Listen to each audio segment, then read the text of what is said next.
कैसे बेटी का पढ़ाई लिखाई होगा? एक तो समाज जीने नहीं दे रहा है, बेटी हो गई, बेटी हो गई, बेटी हो गई, दिमाग नहीं काम करता है।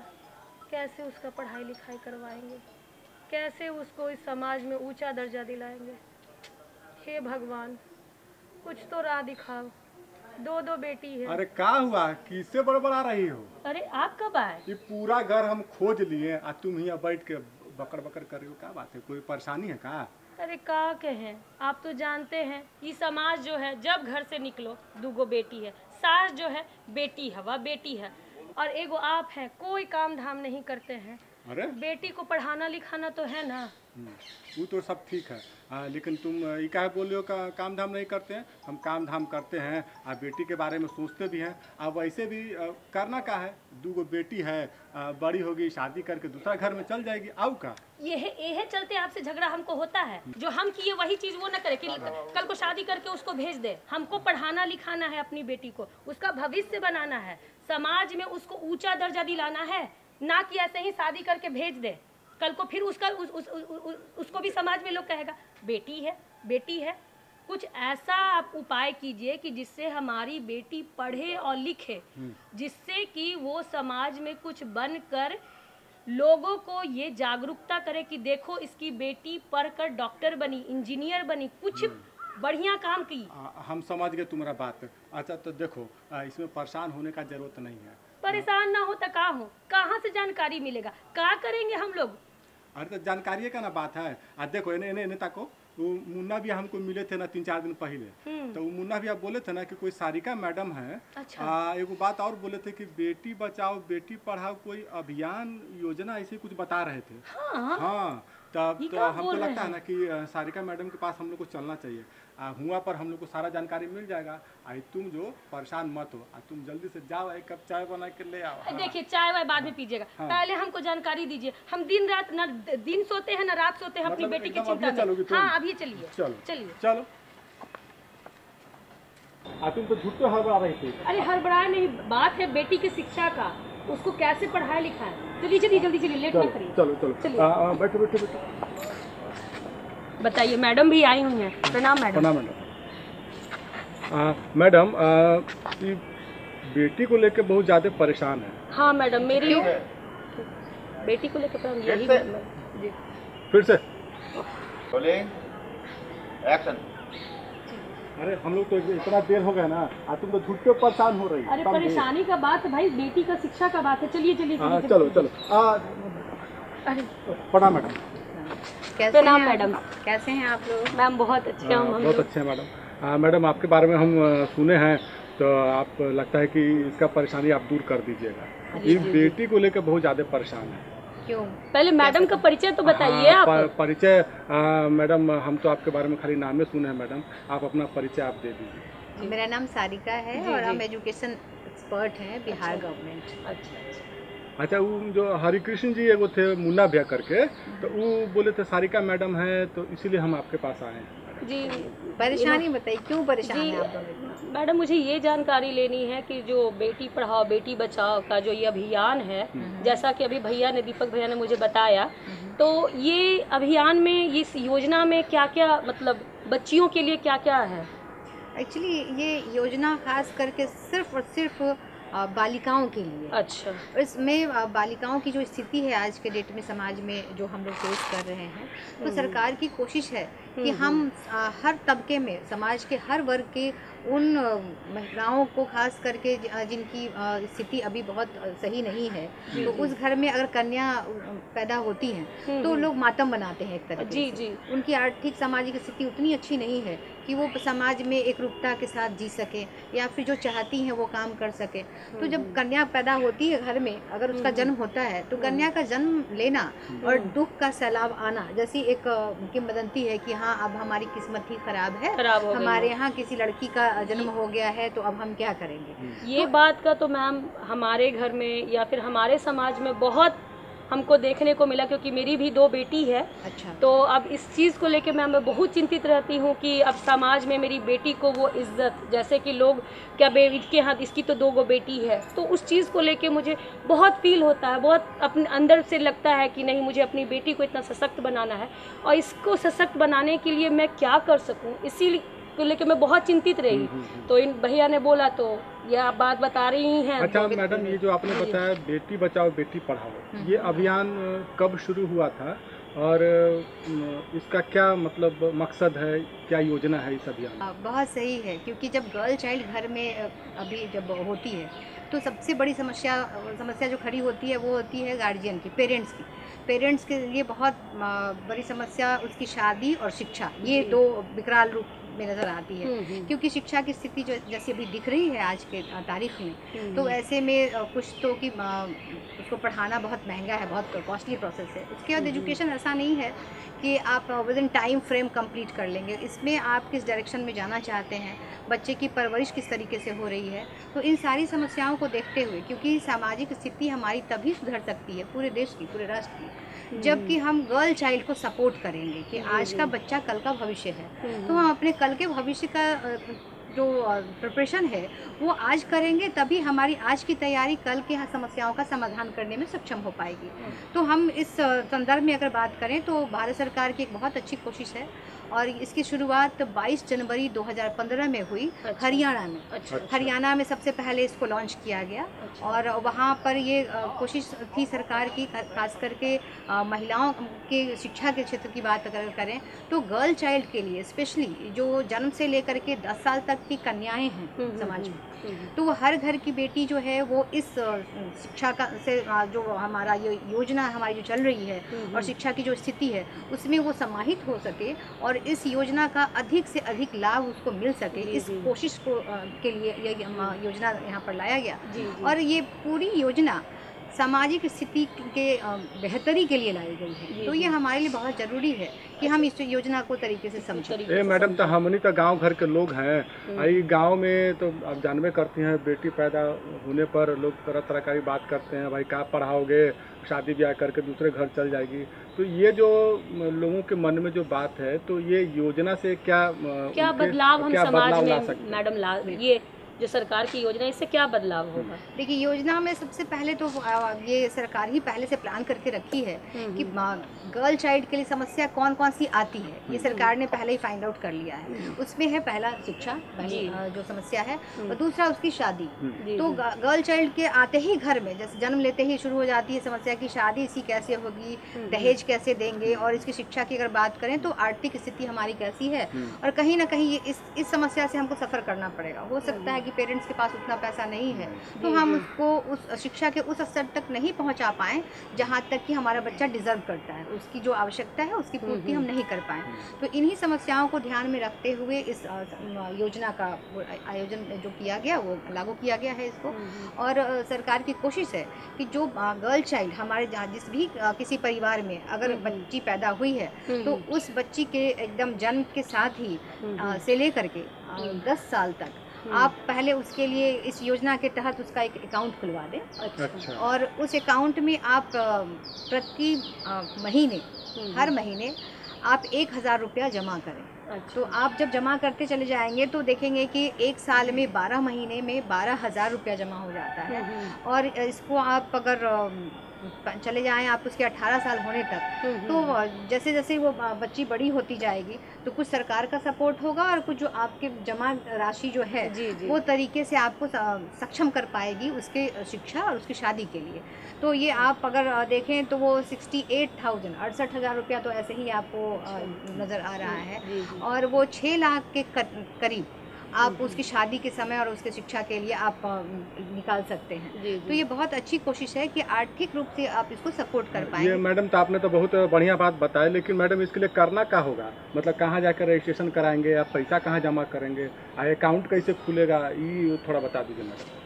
सभी अभिभावकों के पास उनकी आइडेंटिटी कार्ड होती है, उनका पहचान पत्र होता है, जैसे आधार है। तो आप जहाँ रह रहे हैं राशन कार्ड है, आधार है, तो आप अपने पास का जो भी पोस्ट ऑफिस देख रहे हैं, पोस्ट ऑफिस, या तो पोस्ट ऑफिस में जाएं, नहीं तो बैंक में जाएं, और बैंक में इस योजना के तहत आपको अपना खाता खुलवाना है अपने बच्ची के नाम से, ये वहाँ बताएं। तो आपके अनुसार जो जो वो डिमांड करेंगे वो सारा डॉक्यूमेंट होना चाहिए, और उस पूरे कागजात के साथ आप वहाँ उपस्थित होते हैं और अपनी बच्ची के नाम से एक अकाउंट खुलवा देते हैं।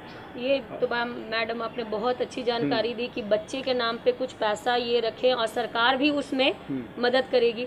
एक बात मेरे दिमाग में मैडम ये चल रहा था कि सरकार इतनी अच्छी योजना निकाली, तो बच्चियों के लिए कुछ आरक्षण भी है क्या, जो मतलब जैसे नौकरी में या फिर पढ़ाई लिखाई में कहीं, मतलब इसका भी कुछ? नहीं, आरक्षण तो है ही, हमारे कॉन्स्टिट्यूशन में ही प्रावधान है। महिलाओं को पहली बात की समानता का अधिकार है। अच्छा। पुरुषों के इसमें, और अभी अगर देखें तो लिंग अनुपात हमारा जो घटता चला जा रहा है, तो उन्हीं चीज़ों को ध्यान में, उन्हीं समस्याओं को ध्यान में रखते हुए इस योजना को लाया गया है, लागू किया गया है। और आरक्षण तो हर एक जगह पे है, क्योंकि आप जहाँ भी जा रहे हैं तो हर एक स्टेट के पास, स्टेट गवर्नमेंट के पास ये अपॉर्चुनिटी होती है कि आप अपने जो मेल फीमेल रेशियो है उसके रिस्पेक्ट में आप कितना रिजर्वेशन देना चाहते हैं, पहली बात। दूसरी बात कि अभी हमारे यहाँ जो जनसंख्या है उसको ध्यान में अगर रखें तो महिलाओं की भागीदारी बहुत कम है।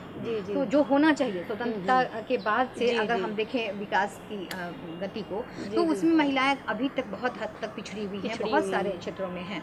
तो उसके समर्थन में, या फिर कहें कि उनको प्रोत्साहित करने के लिए, उनको बढ़ावा देने के लिए सरकार अलग अलग तरीके से हर एक सेगमेंट में, हर एक कार्यक्रम में, वो चाहे शिक्षा विभाग की बात करें या फिर अब किसी नौकरी की बात करें, तो वहाँ अलग अलग तरीके से उनके लिए सीट लेकिन आरक्षित है। अब वो डिपेंड करता है कि कितना सीट है, किस स्टेट में है, स्टेट गवर्नमेंट के पास क्या फैसिलिटी है, लेकिन मैक्सिमम कोशिश की गई है कि हर एक जगह उनको आरक्षित सीट के द्वारा प्रोत्साहित किया जाए, क्योंकि इस योजना का उद्देश्य ही है, हम समानता चाहते हैं समाज में। महिलाओं की 100% भागीदारी तभी हो पाएगी। जो महिलाएं जब बच्चियां होती हैं तो लोग जो निम्न ये नज़र से देखते हैं, हाँ नहीं, और जो एक होता है बेटी के नज़र से जो देखते कि भाई बेटी है, इसको वो उस चीज़ को बराबर करने के लिए नहीं, एक ही नज़र से देखते हैं, तुच्छ दृष्टि से देखते हैं कि आपकी किस्मत बहुत अच्छी नहीं थी, किस्मत खराब होने की वजह से ही आपके घर में जानते हैं मैडम, हमारे जो ससुराल वाले जो है ना, वो भी, हमारी 2 बच्चियां हैं, हमारे ससुराल वाले हमेशा हमको कहते रहते हैं देखो बेटी हो गई है,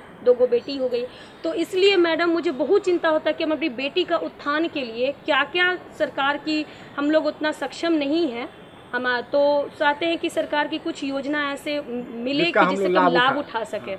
एक बात मैडम मेरे दिमाग में और भी ये भी था कि जो बेटी पढ़ाओ बेटी बचाओ जो अभियान चल रहा है, ये जो लाया गया 2015 में, आपने जो बताया, ये किस कारणवश से लाया गया है?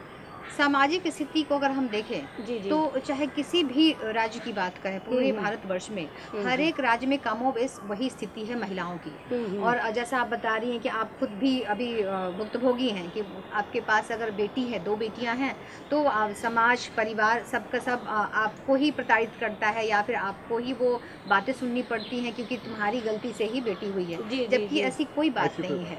कन्याओं की बात अगर करें तो ये ज़्यादा सक्षम हैं, ज़्यादा सेंसिटिव होती हैं। संवेदनशीलता की बात करें तो बेटियां ज़्यादा अपने अभिभावकों का केयर करती हैं, आपके लिए ज़्यादा परवाह करती हैं वो।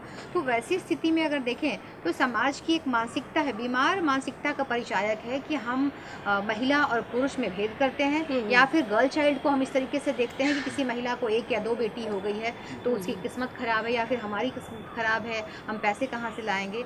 ऐसी स्थिति से उबरने के लिए सरकार ने कई सारी योजनाएं बना रखी है, पहले भी रहा है, और अभी जो ये बेटी बचाओ बेटी पढ़ाओ है, इसमें 2 शब्द है, बेटी बचाओ, दैट मीन्स कि कहीं ना कहीं बेटियों के जान पे खतरा है। तो भ्रूण हत्या की जो स्थिति थी हमारे देश में, कि जहाँ भी अगर पता चलता है कि अगर कोई माँ बनने वाली है महिला, तो सबसे पहले तो लिंग निर्धारण के लिए परिवार चला जाता था कि आप अगर जो गर्भ में पल रहा बच्चा वो बॉय चाइल्ड है या फिर गर्ल चाइल्ड है। अगर लड़की है, कन्या है, तो उस कन्या की हत्या तो वहीं पे निर्धारित हो जाती थी कि इसको नहीं आने देना, इस दुनिया में लाना ही नहीं है।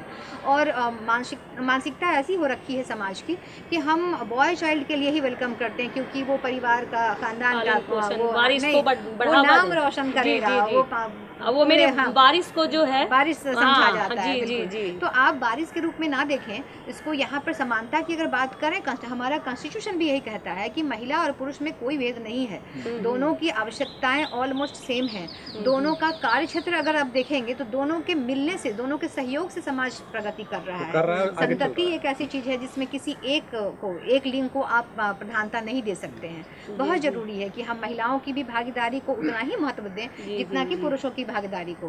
तो आप गर्ल चाइल्ड के सपोर्ट में अगर बात कर रहे हैं कि सरकार क्या कर रही है, सरकार ने कई सारे ठोस कदम उठाए हैं, जिसमें अभी सबसे सशक्त ये साधन बन के नजर आएगा, अभी नजर आ रहा है, क्योंकि यहाँ हम भ्रूण हत्या को भी रोकने की कोशिश कर रहे हैं। यहाँ पे महिला बाल विकास मंत्रालय जो है उसकी कोशिश है कि हम ऐसे परीक्षण ही ना होने दें जिससे कि ये डिस्टिंग्विश कर लिया जाता है कि क्या अभी इस जो गर्भवती महिला है तो उनके पेट में जो भी बच्चा है वो कन्या है या फिर लिंग जांच से, या फिर वो लड़का है या लड़की। पहले मैम ये बहुत ज्यादा होता था। बिल्कुल। वो जिनको भी बच्चा होना रहता था वो बोलते थे कि जांच करा लीजिए। आज भी लोग कोशिश करते हैं, लेकिन अब सरकार इतना सशक्त हो गई है, इतना कड़ा मतलब सरकार के अंकुश लगाने का ये परिणाम है कि अभी भ्रूण हत्या पे कुछ नियंत्रण किया गया है, लेकिन अभी तक वो लेवल नहीं पहुंच पाया है जो कि हमारी संकल्पना है या फिर सरकार जो चाहती है, सरकार क्या पूरा समाज चाहता है, लेकिन समाज मानसिक रूप से अभी तैयार नहीं है। अभी बहुत बात देखते हैं। क्या बहुत अच्छी बात मैडम ने बताई कि पुरुष और महिला जो है ये दोनों में समानता होनी चाहिए, लेकिन समाज भी जो है आज भी इस चीज़ को स्वीकार नहीं करता है। तो ज़रूरत है हमारे और आपके मानसिकता को बदलने की, हमारे समाज की मानसिकता को बदलने की। और इसके साथ ही हम मैडम से और भी सवाल करेंगे। मैडम, ये बेटी बचाओ बेटी पढ़ाओ जो कार्यक्रम है, हम इसके बारे में हम पहले सुने थे, तो आपने एक बहुत अच्छा बात बताया मैडम कि डाकघर में या बैंक में जाके खाता खुलवा लीजिए और हर महीने कुछ पैसा जमा कर लीजिए। ये तो बहुत अच्छी बात है। बेटी हो या बेटा हो, जो भी हो, मतलब पैसा तो जमा करना ही चाहिए उनके लिए, भविष्य के लिए। हाँ, बचत की आदत होनी चाहिए। अगर मान लो मैडम कि 2-4 महीने मैंने पैसा जमा किए, अब कमाई का क्या है मैडम, कभी घट बढ़ जाता है, तो अगर हमने 2 महीने के बाद 3 महीने के बाद पैसा जमा नहीं किया और वो बंद हो गया, तो क्या वो योजना खत्म हो गया? एक निर्धारित अवधि के बीच में अगर आप फिर से उसको शुरू करते हैं तो ये रीस्टार्ट हो सकता है। अच्छा, मतलब इसको शुरू और ऐसा भी नहीं है कि जो पैसा आप उसमें डाल रहे हैं उस पैसे को आपको भूल जाना है। बच्ची आपकी अगर 18 साल की जब तक नहीं होती, ऐसा लगता है बहुत बार, जब पूरी जानकारी नहीं होती है तो अभिभावकों को लगता है कि ये पैसा जो है हमारा बंद हो गया है, योजना में चला गया है, अब पता नहीं कब सरकार हमको निकालने का अवसर देगी। तो बच्ची जब 18 साल की हो जाएगी तब उसमें से आप आंशिक रूप से कुछ पैसा निकाल सकते हैं के लिए। और जब उनकी शादी का समय आएगा, जब 21 साल की हो जाएगी, तो तकरीबन 6 से 6.5 लाख का एक रकम, हाँ, आपको वो एक अच्छा रकम मिल सकता है। तो इसमें 2 फायदे हैं आपके। एक तो बच्ची जब वो उच्चतर शिक्षा की कोशिश करती है 18 साल के बाद, क्योंकि वो 15-16 साल में वो मैट्रिकुलेट हो जाती है, तो माध्यमिक स्तर पे जब उसकी परीक्षा समाप्त हो जाती है तो आप उसको कहीं भी किसी एक डायरेक्शन में उसको एडमिशन कराना चाहते हैं, उसको अगर डॉक्टर इंजीनियर बनाना चाहेंगे तो अगर हमारे पास तो मैडम उसमें तो पैसा निकाल के जो है पार्शियली आप विड्रॉ कर सकते हैं उसमें, और उसके बाद मतलब फिर जमा करते रहेंगे तो शादी के समय भी निकाल सकते हैं। हाँ, उसके बाद वो जो मैच्योरिटी है उसकी, आप 21 साल पे उसकी शादी के लिए आप पैसा उसमें से निकालते हैं। एक बहुत अच्छा सहयोग हो जाता है, क्योंकि आपकी छोटी बचत जो है एक बड़ी समस्या के समाधान में आपको सक्षम बनाता है। तो ये बहुत अच्छी कोशिश है। देखिए कितना बढ़िया बात बता रही हैं मैडम कि पैसा जमा करना है, बेटी हो या बेटा हो, जो भी हो, भविष्य के लिए तो पैसा जमा करना ही चाहिए। और ये जो योजना है, मान लो बीच में आपने पैसा नहीं दिया तो योजना बंद नहीं होती है, आप उस योजना को पुनः शुरू कर सकते हैं और एक उम्र के बाद उनके लिए पढ़ाई के लिए भी पैसे निकाल सकते हैं, उनके शादी के लिए भी पैसे निकाल सकते हैं। और आपके जमा हुआ जो पैसा है, जमा किया हुआ, सरकार भी उस पर सहयोग करती है। ये बहुत अच्छी बात है और सरकार का इसके लिए धन्यवाद है हम लोगों को। मैडम, एक बात ये भी हम कहेंगे कि जैसे गांव में बहुत सारे लोग हैं जो बहुत ज़्यादा पढ़े लिखे नहीं होते, तो उन तक ये बात कैसे जाएगी कि बेटी बचाओ बेटी पढ़ाओ कोई अभियान है, कोई योजना है, तो उन तक बात पहुंचाने के लिए सरकार क्या कर रही है? इसके लिए कई तरह से जागरूकता अभियान चलाया जा रहा है, जैसे शिक्षा विभाग है, बाल एवं श्रम कल्याण विभाग है। तो हम अगर देखें सारे विभागों की बात करें तो उसमें न्यूज़ चैनल्स के थ्रू, न्यूज़पेपर के थ्रू, मैगजीन्स में पोस्टर होर्डिंग्स लगाए रहते हैं। बहुत जगह सड़क के किनारे पे आप देखेंगे तो सड़कों पे कई जानकारी ऐसी होती है जो हम घर बैठे नहीं प्राप्त करते हैं। अगर हम कहीं बाहर निकल रहे जा रहे हैं तो उसके बारे में विशेष कुछ जानकारी दी जाती है। तो एक तो ये माध्यम हो गया। दूसरा सबसे सशक्त माध्यम है कि हम संगीत के माध्यम से देते हैं, तो ये नुक्कड़ नाटक जो है, हाँ, गाँव में देखे थे मैडम, ब्लॉक के पास सब नाटक कर रहा था, हम देखे थे।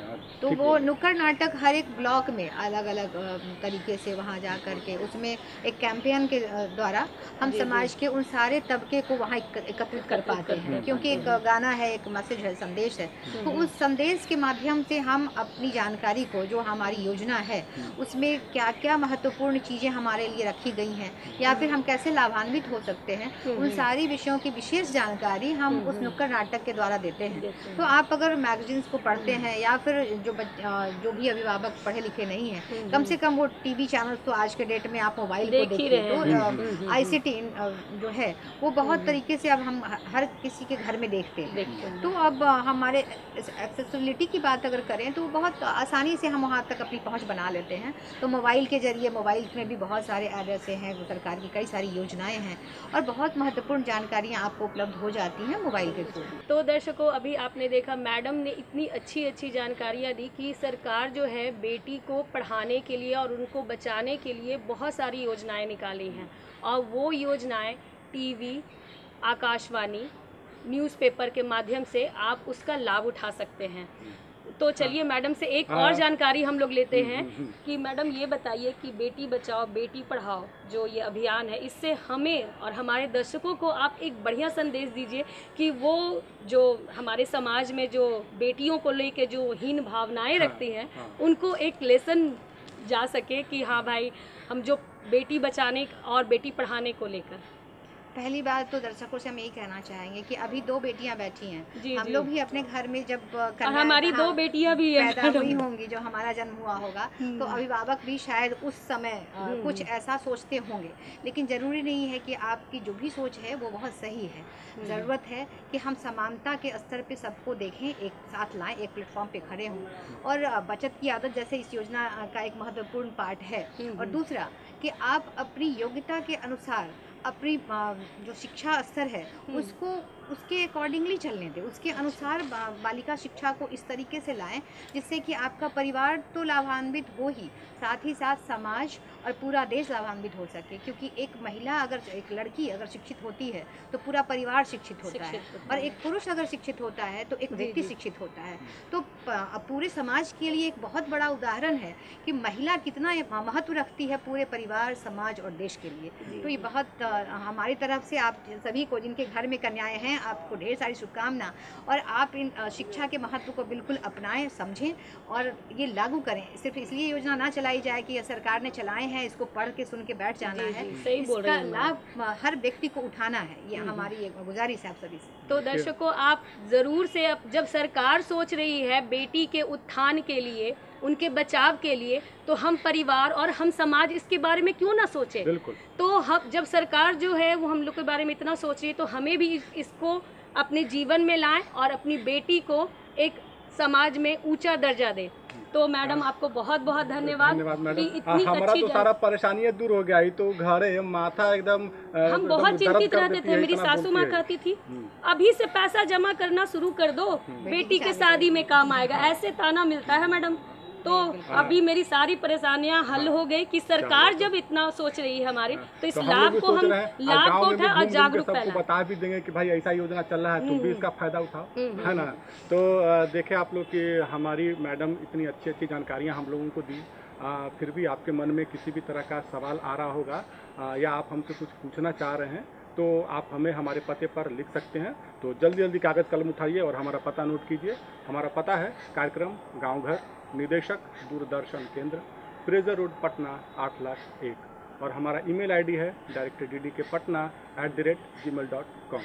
तो ये तो हो गई पते की बात। अब जब मैडम इतनी अच्छी जानकारी दी और दर्शक लोग इतने अच्छे से सारी बातों को सुने हैं, तो हमारा मनोरंजन करना तो कर्तव्य बनता है। तो जान ही रहते कि तुम लोग गीत सुनोगी, मैडम भी सुन लेगी, और हमारे दर्शक भाई भी सुनेंगे। सब लोग तो चलिए इसी के साथ हम लोग मैडम को कहते हैं धन्यवाद और एक प्यारा सा लोकगीत सुनते हुए हमें हमारी पूरी गाँव घर की टीम को दीजिए इजाजत। नमस्कार। नमस्कार।